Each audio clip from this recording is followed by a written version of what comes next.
Hi, everyone. I'm Jan Risher-Doms. I'm the Vice President of U.S. Development with Join Mayshad.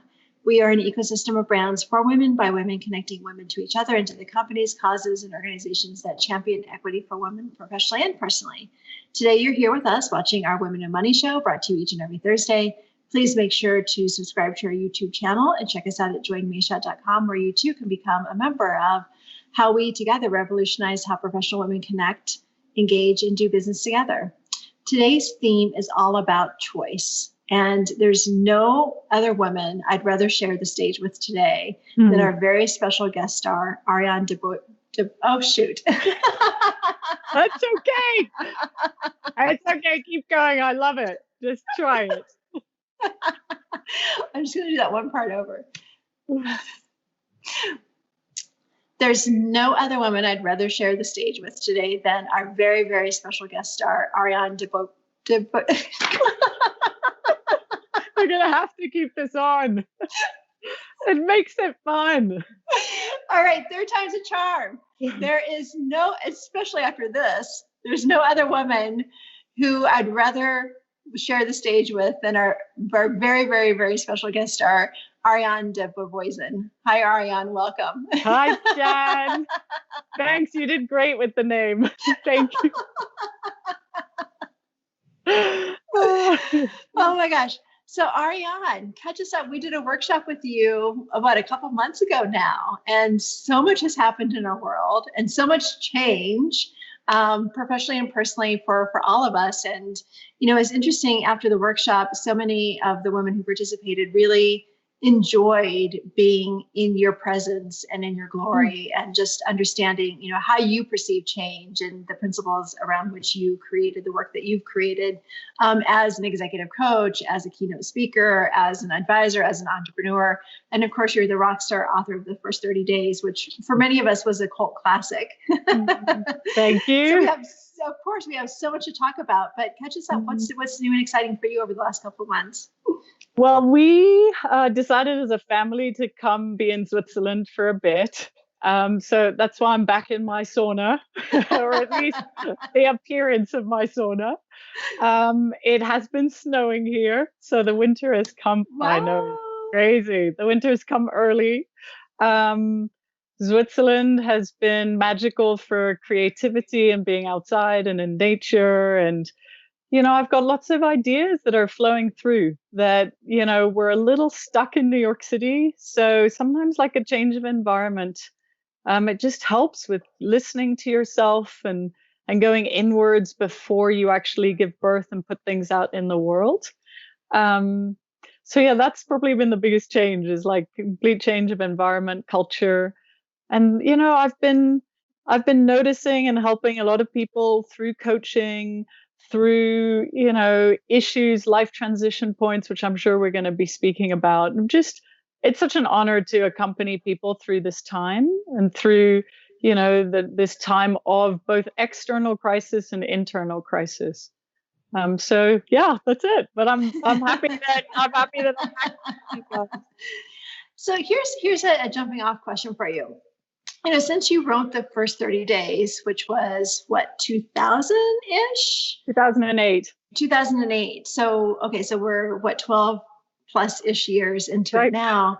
What for you and your work has changed? Like, what do you think about as it pertains to, and maybe even the rapid pace by which we're all experiencing change now? How has that last 12 years really shaped and formed how you think about your work now? You know, when I wrote the book, you know, and for people who don't have any context, I left a big job, I left a big life, I broke off an engagement, and I left sort of a life that had been very determined by the ego and the mind. And I sort of was like, I don't think this is it. This is kind of the wrong life, the wrong ladder. And I sort of went looking for more of a sort of inner directed life, and a life that my soul was calling me to have, not only, you know, my mind and what I was doing in the world. And so I interviewed over 1,000 people going through all different types of change. And I went looking for, you know, what are the principles? What makes the difference? Why some people are good at change and some people have such a hard time. And so I wrote this book about what those principles are.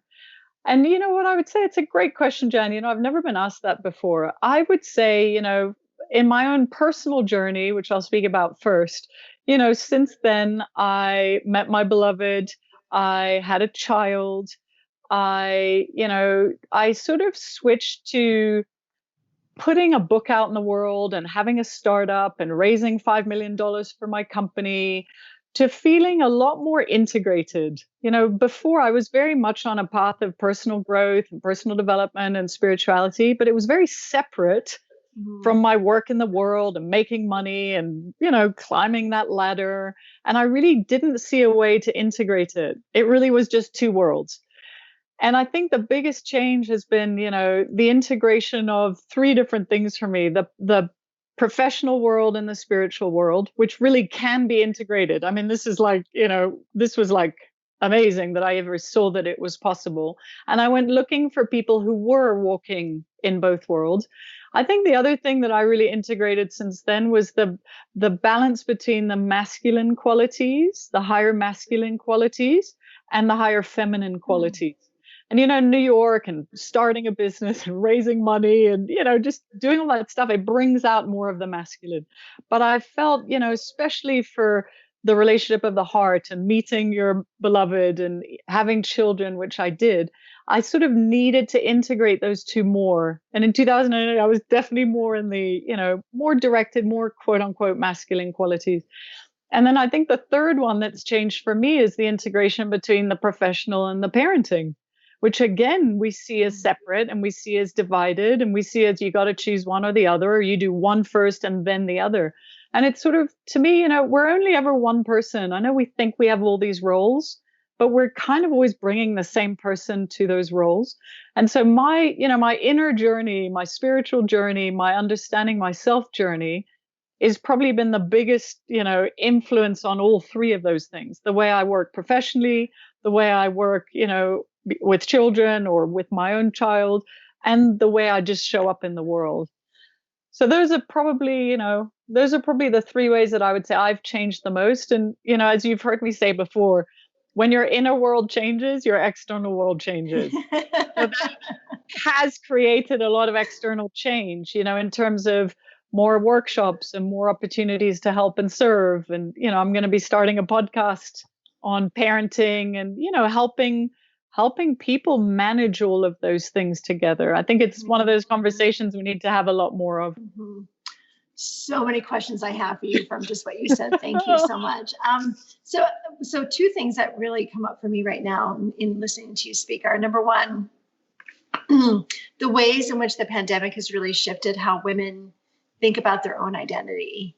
And tease out for them, given the fact that now, for most of us that are still remote working, and here in the US, most of us really still are, the conflicting roles for women as it pertains to no matter if we have children or not, no matter if those children are home or if they're not home, and, no matter who we are in our professional worlds, it's all very different now because we're literally living and working under the same house. So, for many years, we talked about the whole debate between life and work balance. And now it's just balance, right? Because it's all just kind of one big mushy pit of something, stew of something, or whatever metaphor you want to use. But I would imagine much of what you just mentioned would also then particularly relate to what many of us are experiencing during the pandemic. And it's kind of in a way, it's a rebirth, and it's an opportunity for change, and it's an opportunity for something new, for taking more risks. But then there's also a loss associated with that as well, right? And maybe even a disappointment. And lately, I've been hearing a lot of women, very insanely accomplished women, talk about the disappointment factor that they're experiencing for 2020. Let's tease that out a little bit and get your thoughts on that. So I'm going to start from the back forward. So disappointment is definitely a theme. And, I'm hearing it more and more. And the first thing I would say to people is disappointment's a really good emotion. And that goes against what we've been told. We think it's not okay. All emotions are okay in my book. So disappointment has a message. It's not something to run from. It's not something to escape from or Netflix away from or eat away from. It's like, I'm going to sit with the disappointment. I'm going to listen to it, and it's different for everyone. I can tell you some of the things that I've been hearing, which is there's a disappointment between what you thought your life would be and what your life is. I thought I'd have more money. I thought I'd be married. I thought I'd still be married. I thought I'd have children. I thought I would, be in a place that I owned and I'm still renting. Like, there's a gap between this kind of imagined fantasy future life and the actual life that you have. And so, I do a lot of questioning about, well, let's talk about the imagined future fantasy life. Is that actually the life that you originally chose? Or is it the life that you were told to go be and live? You were expected to have, the tribe, your parents, men, women projected that onto you. And so there's a disappointment of others. You have disappointed who you thought you would be. But when you unpack some of that, some people, there's a relief in the realization that they actually haven't been doing that much choosing for their life. They haven't been that conscious. They've been doing either, what they were told to do, or they've been in opposition and doing something different. So, disappointment to me is like a moment of awakening, of going deep. Where is it? Where is it? Where is it in the body? And you're right. I'm hearing it from people who, have a lot of boxes ticked, and there's still something there, right? And that's when I point people to, well, what's not filled up? What's still empty on the inside? And a lot of people, the emptiness is just a connection to something greater. When you've spent your whole life and career, and I've done this for, a few decades before I had a little bit of an awakening, where it's me, and it's my needs, and it's my money, and it's my life, and it's my reputation, and my social image, and my self-concern. I don't care what your life looks like and how good it's been on the outside, it is never going to feel great. Because, meaning and power, they move through people who serve. They move through people who are connected to others, not separate from others. So sometimes the disappointment is, wow, like life hasn't turned out the way I wanted, and I'm actually not serving my fellow beings. I'm actually just serving myself. And that's such an opportunity to go, you know what? Let's focus on that. Let's look at that. Do you also feel like women put a lot of pressure on themselves, on ourselves, to be something that maybe that we're not? And what I found to be so interesting is at the beginning of the pandemic, particularly in months 1 through maybe 3, we would have conversations around like, we're all here. I see your home, you see my home. We may not have done our hair for a few months, or, who knows what's going on from the waist down because we're wearing our Zoom tops. Many of us talk about not COVID-19, but the COVID-15. But in many of these conversations, we were talking about, taking off the mask and being more authentic, being more real, being more genuine, like going through that self-discovery process. But in a way, then also not understanding that we're all kind of experiencing this at different moments at different times. And there may be things that come up for us at different times that might not be according to your calendar or according to someone else's calendar, but they're the way that things just happen to be playing out, maybe for me, right? Or for somebody else. And yet I'm wondering, I can't help but wonder if there's also a pressure that we're putting on ourselves for needing to feel like we have to take this time out to self-reflect and go inward and to think about the change we want to create in the world, and to come out of this on the other side, and all those like very lofty goals and aspirations. But yet in a way that's kind of self-imposing a set of stress levels on ourselves too, that we may not now be equipped to deal with because we didn't go back to normal in September like how we thought we were all going to. Right. So what do we do with all of that? Right. Like how do we deal with maybe the loss of the tangible things, but then also the stressors that we're putting on ourselves, not to be in that Zen moment in place 24/7 to really think through the world's problems. And I have so much that I want to say to that too. All expectations create suffering, whether they're expectations on your mom, on your spouse, on your kid, or on yourself. So the expectation that you need to be in any way different than you currently are is already a stressful thought. Like I can feel that already, right? And we put it on our kids. We expect our kids to be different than who they actually are right now, or the best that who they are is showing up is who they are. So I always point to the people who get through change, whether it's a pandemic or whether it's, a divorce or cancer or even a good, happy change, having a baby, are the ones that allow things. They're not the ones that push things or fight things or fix things. It really is a process of allowing. One of my favorite quotes is, when you argue with reality, you lose, but only 100% of the time. And so, the reality of your weight, the reality of your hair color, the reality of whether you're single or not, the reality of your bank account, the people who are just in the allowing that you're just feeling depressed right now, the allowing that you're just feeling angry at the world, like allowing, again, it's like disappointment. It's such a positive thing. It's not laziness. Because when you allow it, the emotion just kind of takes, or whatever it is, the issue is, it kind of takes its own course. You're not shoving it out before it's ready. You're just being with it. You're just opening up to actually what is happening or is happening for you. So, another thing I would point to beyond expectations and allowing is one of the qualities that I really feel we need the most right now is self-kindness. Mm-hmm. And it is not something that we're trained as. It's not something women are great at. We're much better at self-pushing and self-bullying and self-guilting and abusing and self-punishing. But we're not great at all the other self-appreciating, self-expressing, self-apologizing, self-loving, we're just not. If you just did that for the next 6 months, you would literally change who you are. You would change your inside life and your outside life. And so, upping the sort of, wow, this is just me. This is me and my humanity and my stuff. And this is who and what I am. Like, there's just such relief in that. Pandemic or no pandemic. I hope people hear this for the rest of their life. It's sort of the humanity aspect, it's not lofty goals, but I promise you, from a self-loving place, not only will you parent better, you will invest better, you will choose your next startup better, you will hire your next, like, it's impossible not to, because the clarity on the inside must be reflected back on the outside. That makes so much sense. And I'm wondering, for those of us that do want to work on that. Yeah. Hands, everyone.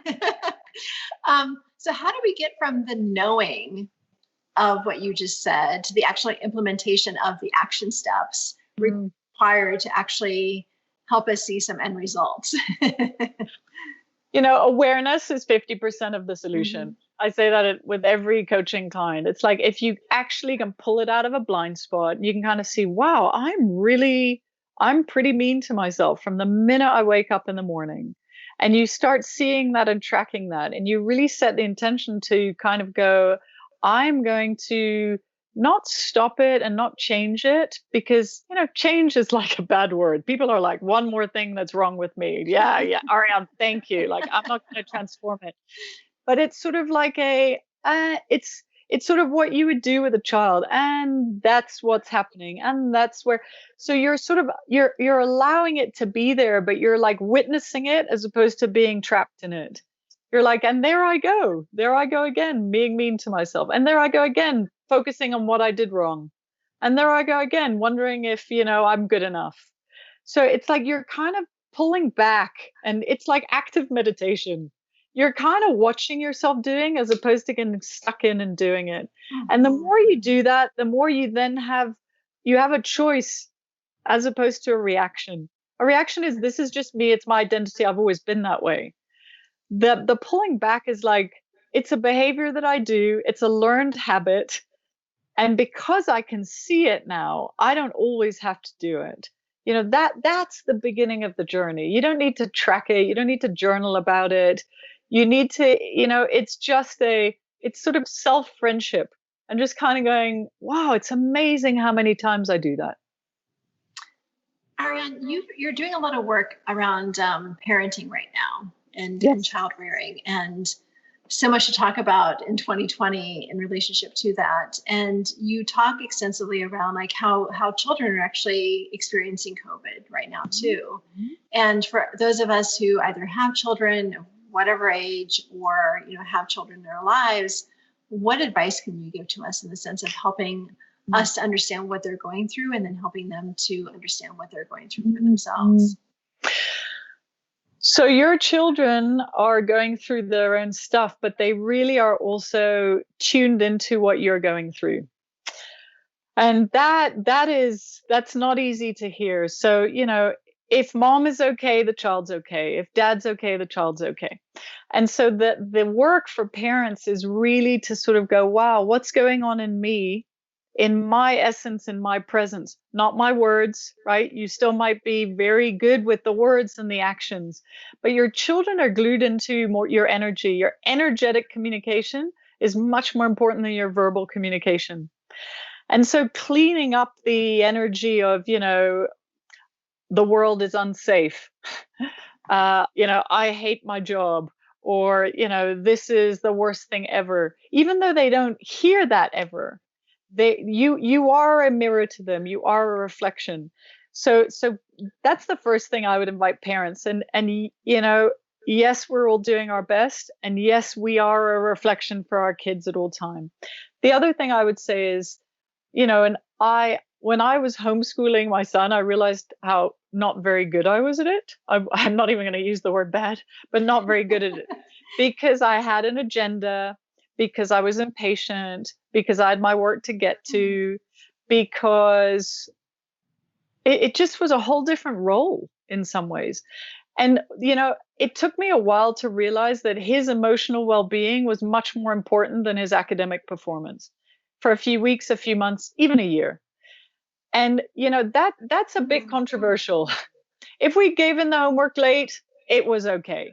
If he didn't do some of it, it was still okay. But I, as the parent, needed to monitor the fact that his emotional well-being was actually now in first place, not his academic performance.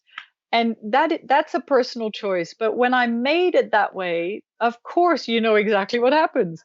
The academic stuff kind of started flourishing because I was attending to what was in front of me, and I was not forcing the school and the academics on top. I think this is a huge opportunity to teach children about change, and that they have a change muscle, which I talk about in the book, and that, the change guarantee. From this situation, something good will come. And when children hear that, they are looking for the good. What's good about this, as opposed to what's bad about this, right? Which is a lot of what the parents are focusing on. So it's an amazing opportunity for them to also learn, I think, the most important life skill right now, because we are being shown that, safety is not in our work or in our friends or in our money or in our stocks or in anything on the outside. Safety has to be something more on the inside, because the outside is so, it's changing so much right now. So teaching children about change and navigating it with them, and also showing them that they have an inner world, even though the outer world is very uncertain, they have an inner world that's not changing. They have, that's things that I help parents point towards. And just have fun with your kids. Like, we have playlists, we do dance parties to bring the fun back to it. Stop the parenting for a while. I would imagine that, we're in very different countries right now with varying degrees of success in the sense of how we're tackling COVID-19. But I can't help but listen to what you're saying and think about the impact that mindset could have on what many teachers here in the United States are really struggling and grappling with right now too, right? And I would imagine that that's, because we hear, it's complex, and, the rate by which schools open and then shut down and have to go to remote learning, that's very stressful for everyone involved. But just for teachers to really, for those that are doing in-school course room instruction, it's really very challenging because they're focused on the physicality of everything, but then also just the emotional health of how you show up on a day-to-day basis and how they show up for themselves too during this time. Of course. And, none of this, I think all women have enough guilt going on. So including myself, it's like our middle names. So it's not a sort of, guilting parents or teachers or anyone. For me, it's sort of everyone needs to make their own choices. And there's a lot that I can say about the school system. And is the school system, educating our children above the neck? Absolutely. That is its primary focus. We are focused on, mindification of our children and testing and fitting in and keeping up. We're not focused on educating the heart or telling them about intuition or helping them deal with fear. It's just not the focus. And there's no blame there whatsoever. It's just not the focus. And so to have, children who are in their bodies and in sort of their emotions, we need to sort of piece it together if it's not coming from the school system. And I can assure you, all the teachers that I've met and spoken to, and I've been invited to schools, they are 100% aligned. It's just they're a little bit tied to what it is they've been told their goals are. Our teachers are amazing. I mean, some of the most beautiful humans on the planet are teachers. Ariane, I can't help but think, in listening to you talk about, what parents can do for children, I'm also thinking and reminded of what we can do for our own relationships inside the house as well, right? So we're getting to learn more about our significant others and spouses and boyfriends and girlfriends and partners in crime than we may have ever imagined in the past. Do you have specific thoughts on harmony within the household as it pertains to the way in which we may be changing and adopting and evolving, maybe even at different rates compared to, to whom we said I do to and with? Yeah. I remember interviewing Wayne Dyer many years ago, and I interviewed him on the subject of relationships, and he said something so wonderful. He said, couples that change together stay together. And, one person might be doing some crazy raw food, vegan fasting thing, and the other's like, you're crazy. Like, what the hell ever happened to the girl who had hamburgers with me on the first date? But I mean, that's one change. And then someone else might be going super spiritual, and the other person just looking at their stocks the whole time. Or one person might be, putting on weight, and the other person is depressed. So it's like I've seen the gamut. I've seen affairs happen. I've seen everything. Here's the thing that I would say, which really comes from personal experience more than anything, which is, probably the most interesting thing I could say, is you've got to stay on your own mat. You really do. It's like, there's your business, there's your significant other's business, and then there's like God's business, God, the world, life, the universe. And the minute you get into this person's business or life's business, your suffering will increase. Now you're in control, or you're in, feeling out of control or feeling unsafe. But the more you stay in your business, what's going on for me vis-a-vis my spouse? What's going on for me vis-a-vis my child? What's going on with me? Like, there's so much work you can do. Just stay in. Stay in. And I tell you, in terms of harmony, it's like it's such a gift you give the other person to just not interfere. And it's hard for me because, I'm trained as a coach. So I coach, I fix, I intuit, I see blind spots, I pick up language, I pick up limiting beliefs, I pick up terrible It's like I'm trained. It's like I have antenna on my head.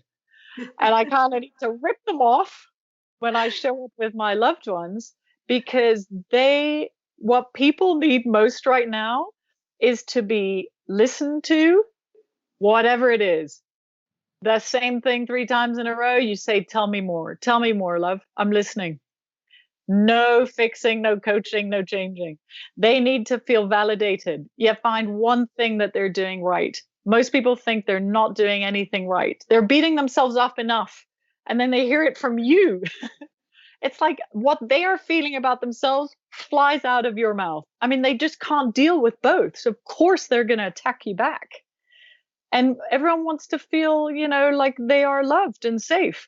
They do not want to feel like they need to be changed. So do you see, it's just, but if that is not your inner atmosphere, you cannot give it and share it. So your self-love, your self-humanity, your self-acceptance, your listening to yourself, That is the gift you can give. It's like a transmission. You don't even need to say anything. Yeah. So that's we can do a whole episode just on this.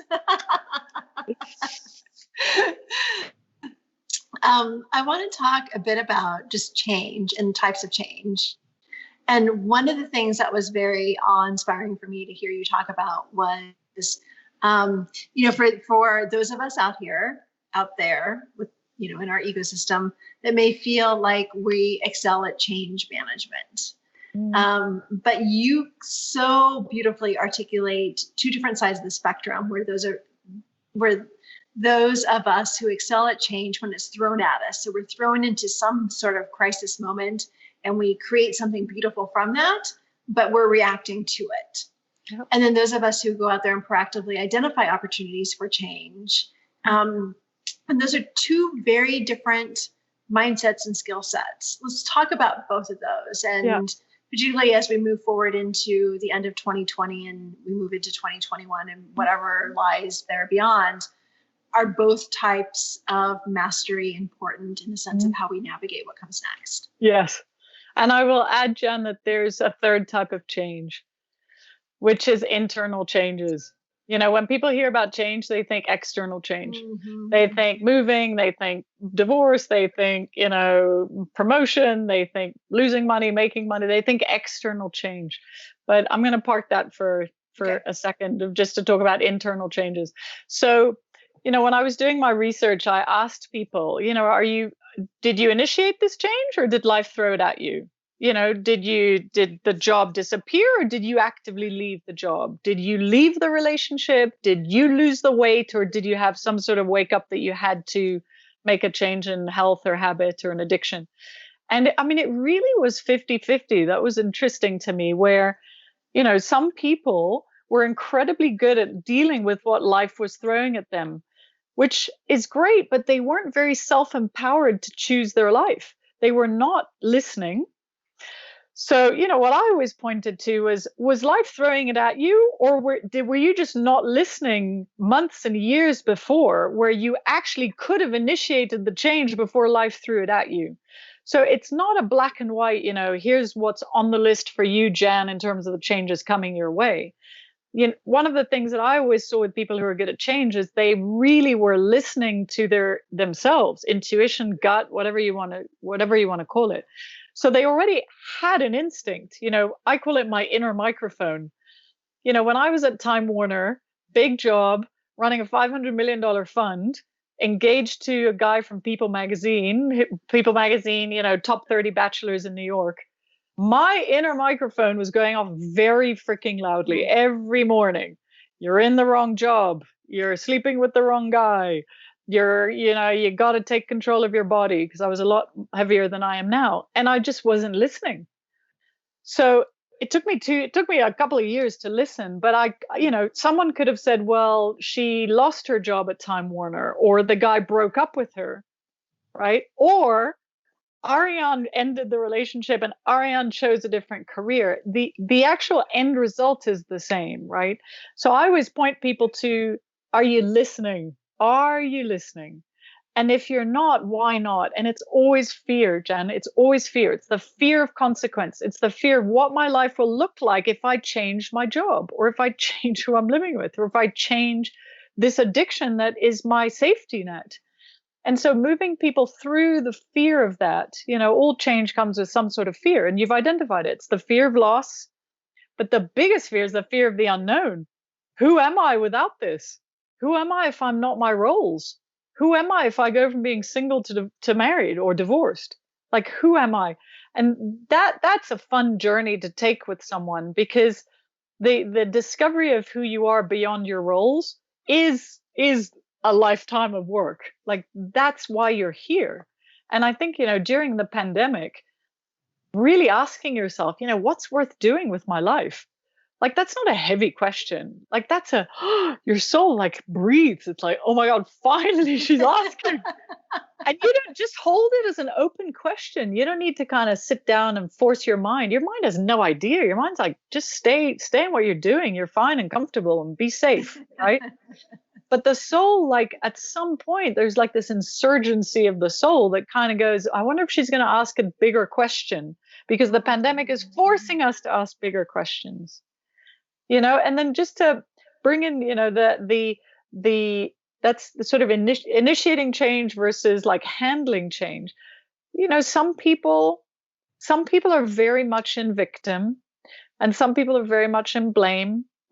And those two things are really the antithesis to actually being able to navigate or transform any period of the unknown. And it's very understandable. It's much easier to blame than take any form of self-responsibility. Most people are like, I'm not responsible for my life. My life is happening to me. And that's a certain type of person. And then there's people who go to, this is happening for me. I hate it. It's horrible. It sucks. I'd never wish it on anyone, but even this is happening for me. And I'm going to go look at what is here for me. And you'll have two very different paths through those changes. And just to point to the inner change, the people who've done the inner changes are the people who are the strongest and the most resilient through these times. And by inner changes, I mean forgiving yourself for all the bad decisions and all the regrets and all the things you wish you could change about the past and who you've been and what you've done. Forgiving others, accepting and allowing, tuning up more of the humanity. Like your inside world and your outside world are literally two pieces of the same coin. And I get hired all the time to go fix the outside. And it's very hard to point people inside and go, this is happening because of something that you are holding in mind as not even a belief, Jan, a conviction. Mm-hmm. I would imagine also during this time, particularly in your work with companies are also having to rethink through much of this very differently as well, right? Because we're in a heightened state of empathy and understanding and listening.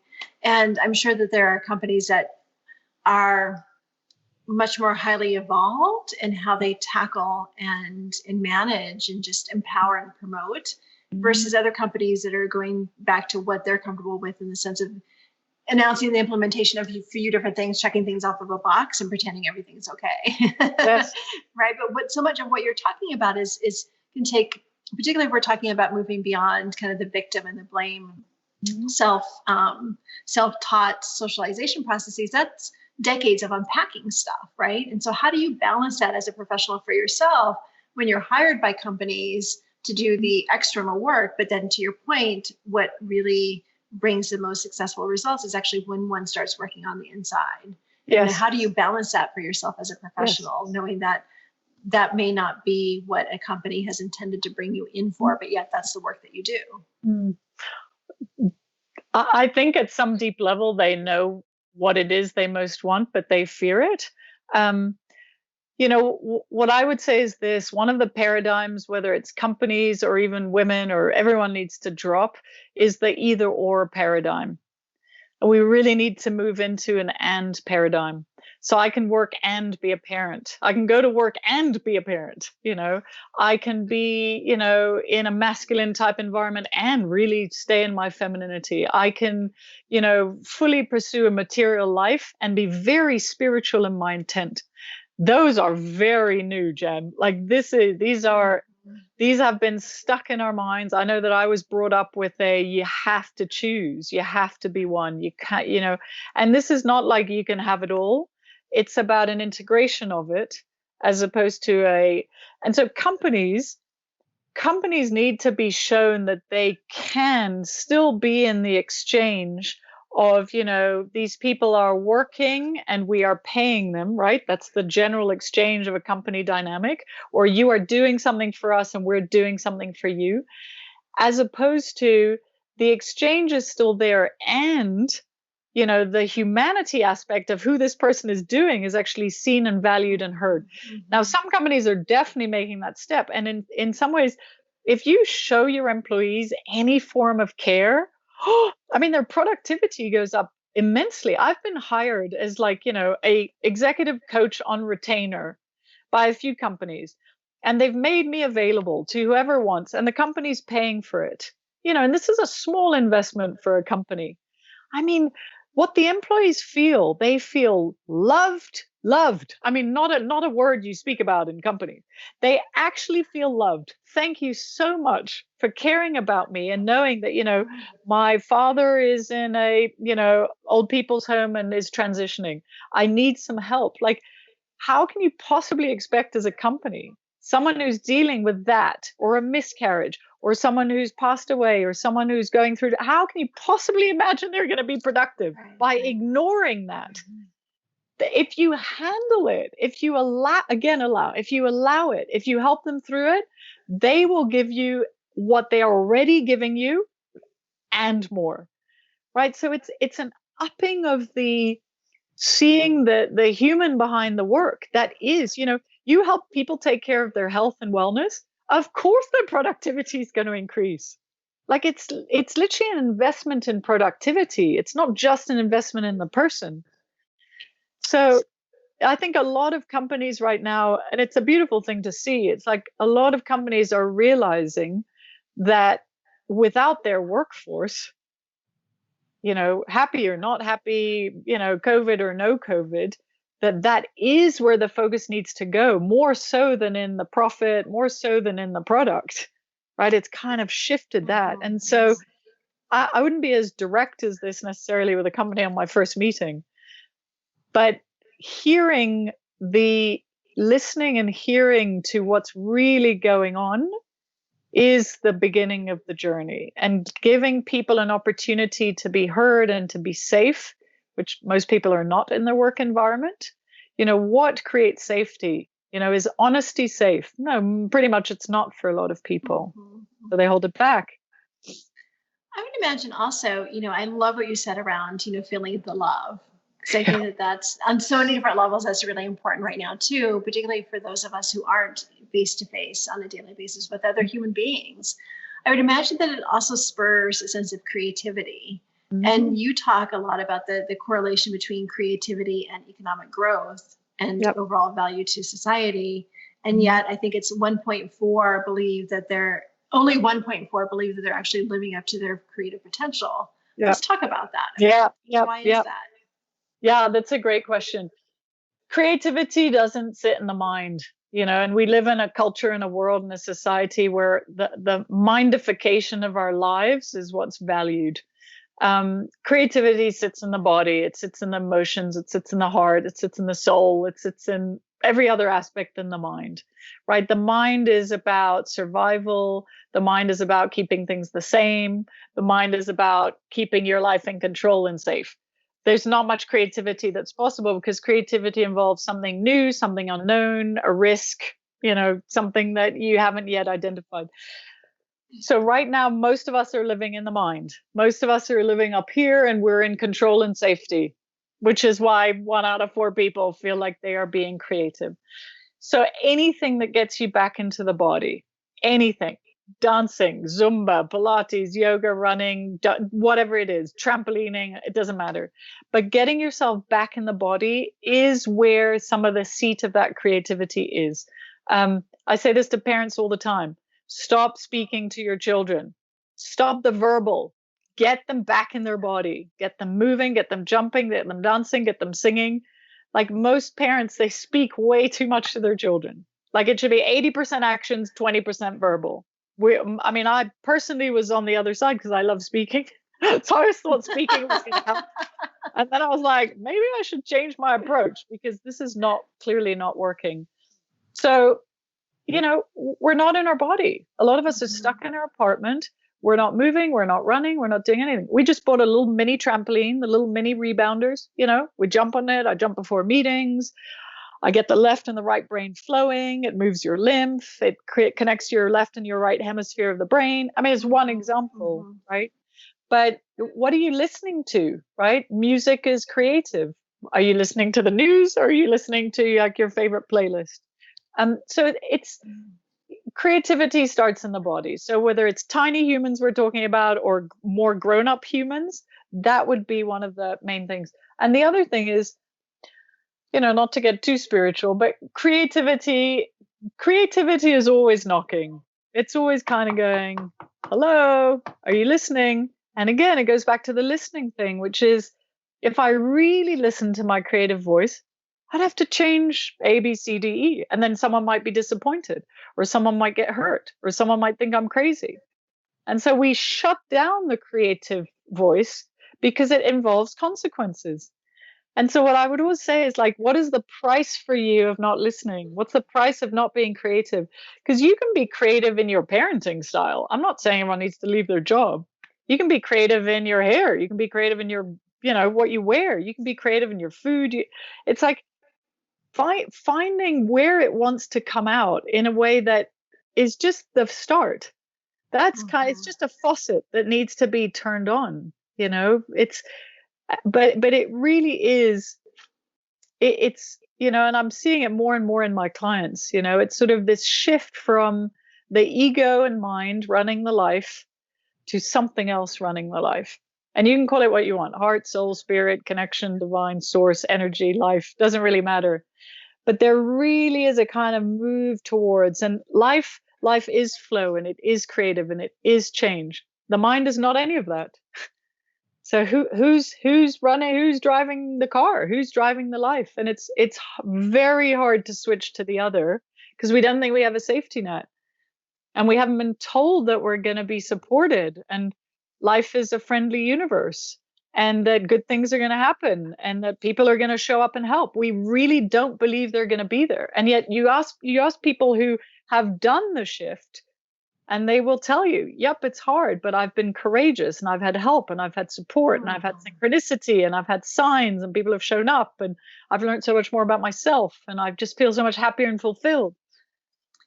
I would think too that in 2020, because there's so much that's come at us this year, and particularly for those of us living in the United States, some other themes that come up just around, to your point, around trust and safety. Those are two big themes, and also a sense of disappointment, right? Because for whatever reason, particularly for women that can be incredibly hard on themselves, on ourselves.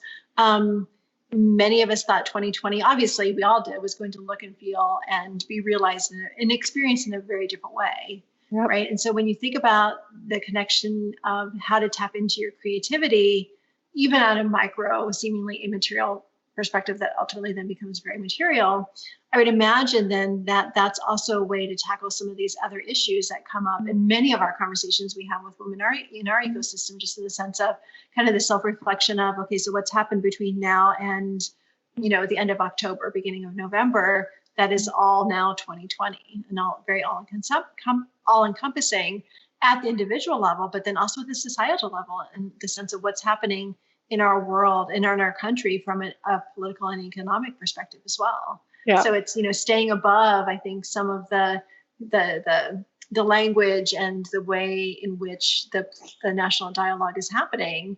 And also, in a sense, I don't know if I want to say this, but in a way, detaching yourself from that, so that it's not all encompassing and all absorbing 24 hours a day.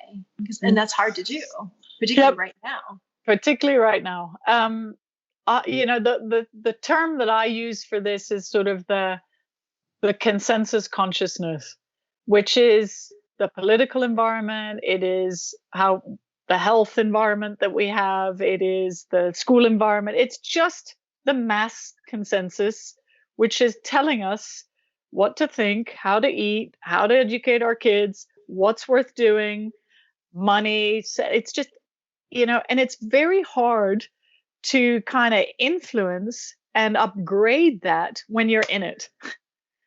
And so the way to influence that consensus consciousness is to have the courage to step out and kind of go, I love and care about this world so much. I love and care about education. I love and care about children. I love and care about health and mental health, But it's like staying in it, it's very hard to create change. And so you need people who are willing to have the courage to step out and, quote unquote, not fit in or not be popular or do things that are a bit different, or not be the ones, accumulating money when everyone's telling you right now to accumulate money, where that is how you influence, right? It's from the stepping out, but realizing that, we live in a global tribe that is telling us how to be and what to think and how to work and how many kids to have and who to marry. I mean, if you don't think it is, it's like, just open your eyes. And so, 2020 for people who want to can also be a stepping out and kind of going, you know what part of that works? What part of that am I choosing? What part of that are my beliefs? And what part aren't? And sort of going, like I was saying this earlier, or on a show that I was doing about parenting, which is I have a 7-year-old, and I know that in 5-10 years he will ask me, Mom, in 2020, what were you doing work-wise? What were you doing for the world? What were you doing to help humanity? What were you doing to help the planet? And I get chills saying, what were you doing, Mom? And I want to be able to look at him and tell him in the eyes, here's what I was doing, not from a place of pride, but from a place of contribution and service to my fellow beings, not from I was saving a whole ton of money so you can go to a great college. I mean, he's not going to care about that. Children want to know that we're aligning and doing the right thing. And that again is a huge shift for parents who are very much getting their kid ready for college, as opposed to I'm going to love and educate my child to the best of my ability, and I'm going to use my time and resources and gifts to also, contribute and uplift and share whatever, even tiny piece I can. That's a 2020 question. What is worth doing with my life? How am I being of service? What am I contributing to humanity? And you don't need your whole job to be that. It could just be one small piece, but it feels so good. It feels great. I love what you're saying. And I would add one thing to it too, the art of being present in the moment. And, when I think about, oh my gosh, the ways in which we use technology today and the ways in which we were using technology just 7-8 months ago. And, we talk a lot about, the addictive nature of our handhelds and the way in which we're plugged in 24/7, and all of our friends that may exist on LinkedIn or Facebook or Instagram, friends that we've never even met. Right? They wish you a happy birthday. Yeah. Who are you? And so there's something I think that's happening now where we could actually use this time, even though we're probably utilizing technology to even a greater degree, because look, you and I are having this conversation.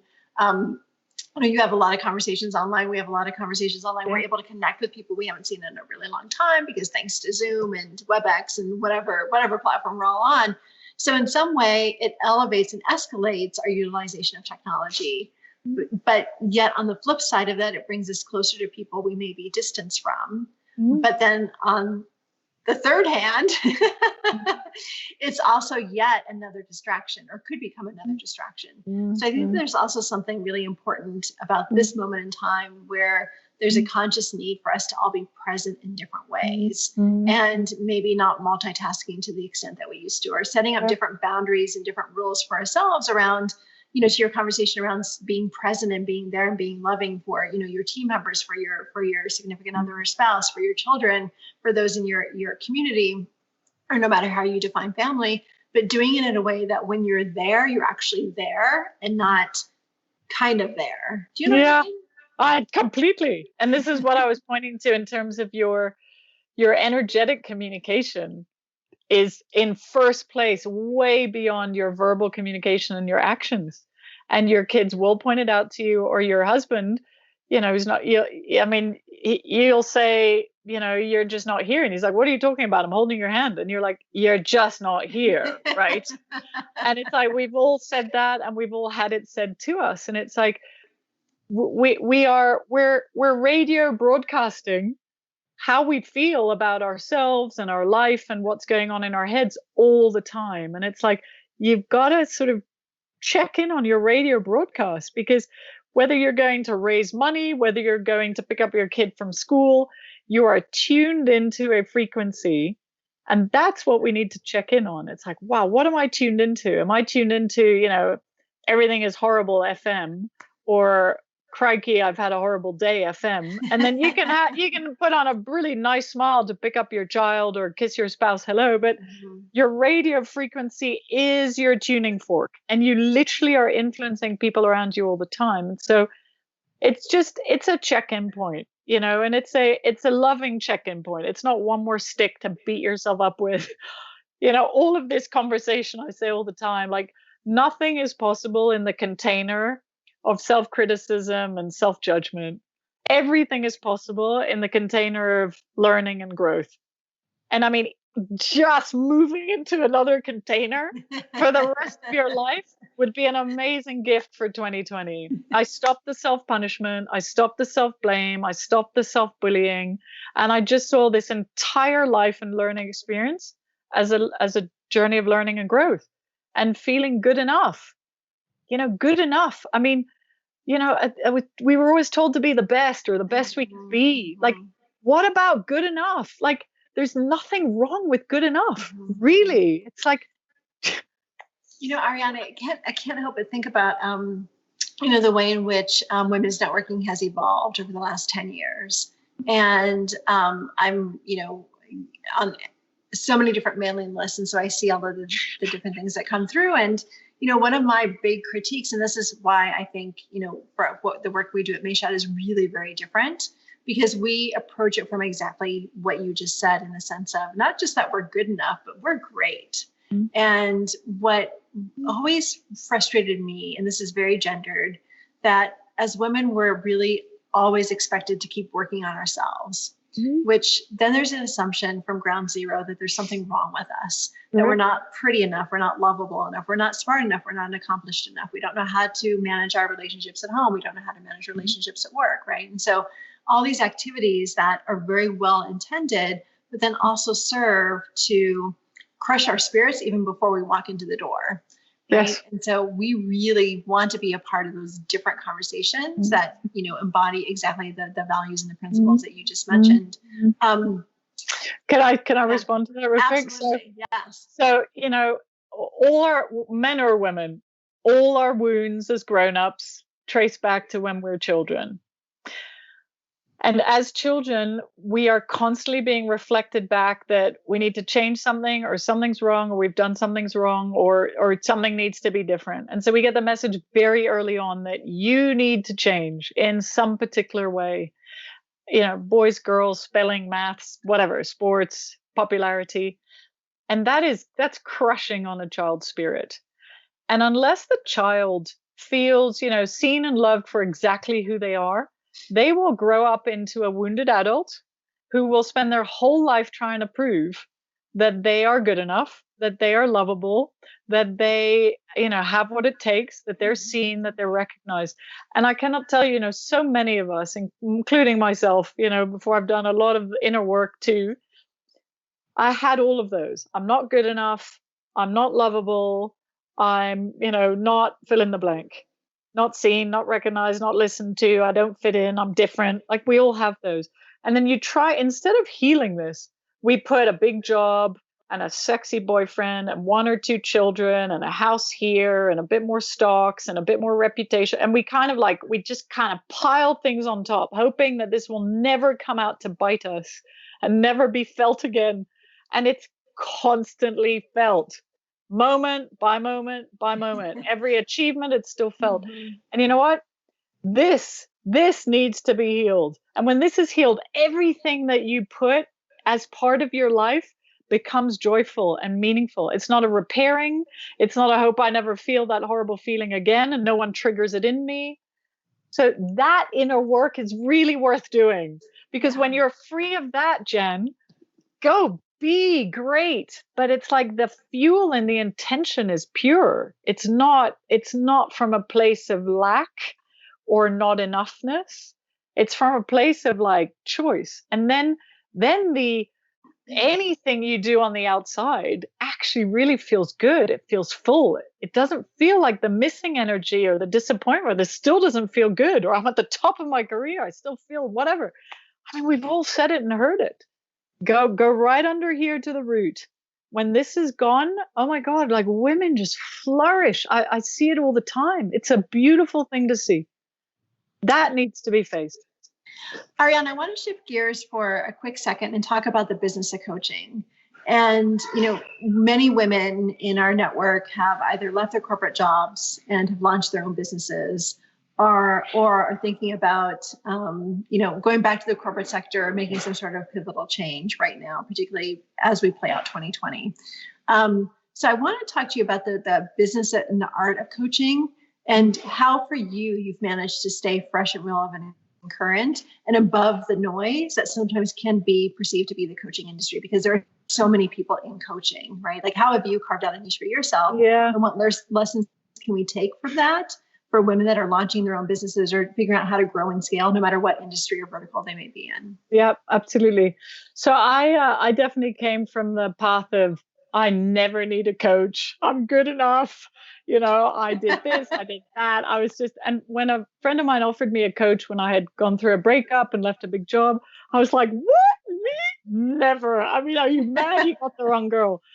And you know what? It took a lot of humility for me to see that I could benefit from someone who didn't need to have walked the path before, but had qualities that I know I needed to grow into.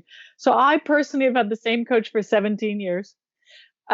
She is a woman. I wanted it to be a strong female, but who was also very much, in the world, vulnerable, married. Like I wanted to know that it was possible, this and world, right?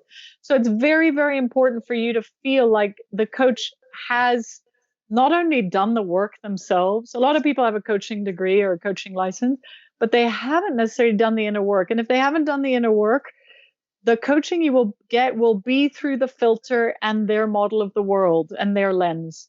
So that's one thing I would say, for me, I am on the journey of the learning and the growing and the coaching. And because everything I see and let go in myself is something that I can then see and help someone else be and let go of or walk the journey ahead.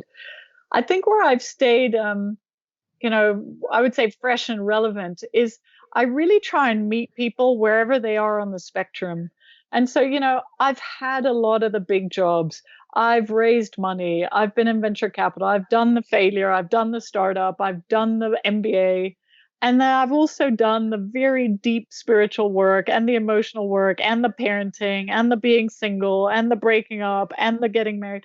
And so I feel like depending on where people are at, I can move with them. I can go very deep and spiritual if people let me.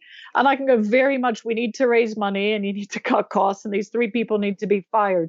So I've tried to sort of be where people are as opposed to they have to kind of fit where I am. Mm-hmm. And I think the relevance, I feel like what I'm seeing more and more is a little bit of the spiritual awakening. And it comes through moments of pain very often. And pain is the medicine and pain is the doorway. And I so welcome people in that spot because it really is a doorway, right? And it really is the medicine that then allows a different conversation with yourself to be possible. So what I see is, spiritual awakening is one. I see people, wanting much more fulfillment in their lives. I see very different types of relationships emerge. I see very different choices around, babies and fertility and children on the yes or even the no. Mm-hmm. So, I'm sort of, I'm being sort of with what's going on. I'd never call it a trend because everyone really is unique. I don't have 2 coaching clients or corporate clients that are the same. I've done a lot of work with founders and entrepreneurs because more and more people are going in that direction. And when the founder is well, the company will do well. And, venture capitalists, they invest in the startup. And I'm really trying to tell them they need to really focus on this concept of founder wellness, because otherwise the founder's glass ceiling will literally glass ceiling the startup itself. Mm-hmm. I can tell someone 10 ways to go raise money. If they have an issue around money or lack or abundance or not being good enough or not asking, my 10 ways that they can ask money will fail. And so it's kind of looking at, again, what's working, what's kind of blocking it from working. So women founders, women entrepreneurs are becoming a little bit of my sweet spot, having been that. But it's so nice to have someone safe to kind of unload with, where you don't have to be the founder, you don't have to be the CEO, you don't have to be in control. You can cry, scream, do whatever. Like, everyone needs that person that is zero judgment. Mm-hmm. And a great coach has zero judgment and zero personal opinion about you. And I love it, as you can tell. We can talk about this for another hour. I'm writing down all of our future episodes together. It's a huge honor to be, a person or the person that people feel really safe with, and just to have the opportunity to be fully human, and just to kind of be their raving fan, to bring them back into the world that that they can just, contribute to in just such a beautiful way. I have so many more questions for you about capital raising and entrepreneurship for women 2021 and beyond. But I'm going to invite you back for another episode, because I feel like that's a whole nother hour in the sense of so many different discussion points to talk about. So, beautiful. Ariane, with that said, I'm going to move to the lightning round, which I love. Lightning round. Okay. So question number 1, if you could describe 2020 in 5 words or less, how would you describe it? I would say different. I would say spiritual. I would say contribution. I would say love. And I would say health. I like that. Are you binge watching anything now that you'd recommend to us? Oh, you know what? I am not. I can tell you a documentary that I did see that I loved, which is My Octopus Teacher. Ooh. Yes, which is a man that spent a year going into the waters of South Africa and created a relationship with an octopus. And it's everything the octopus taught him about life, about patience, about survival. Yeah, I mean, we watched it the other day and I was just like, this is a beautiful, it's on Netflix, a beautiful documentary. That sounds amazing and so very relevant for everything we just had a conversation about. Yeah. Final question for you, Ariane. What advice would you give to your 85-year-old self today?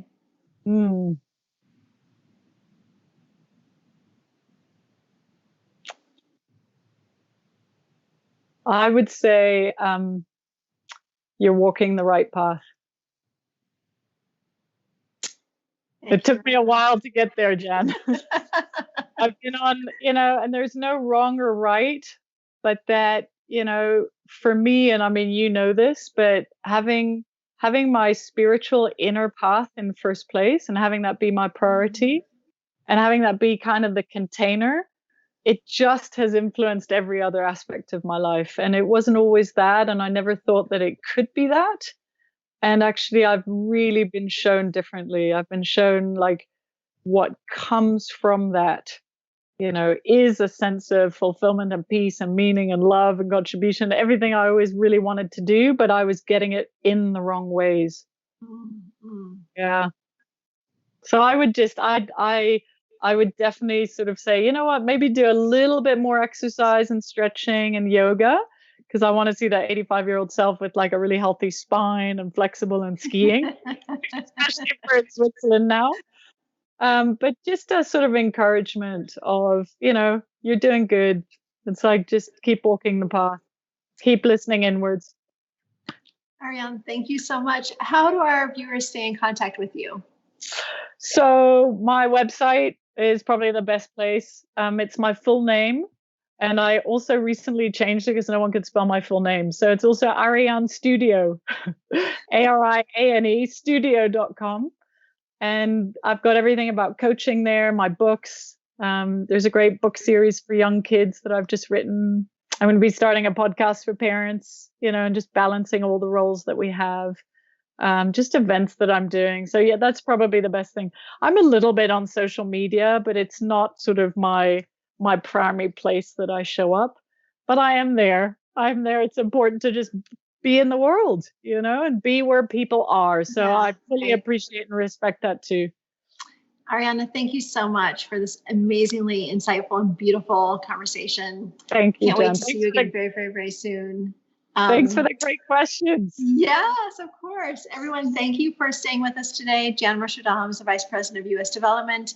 Please, again, make sure to subscribe to our YouTube channel and check us out at joinmayshad.com and join us as we together revolutionize how professional women connect, engage, and do business together. Thanks, everyone. See you next time. Hi, everyone. Please make sure to subscribe to our YouTube channel and don't forget to hit the bell to receive notifications of all of our upcoming content. Thanks, everyone. See you soon. Have a great day.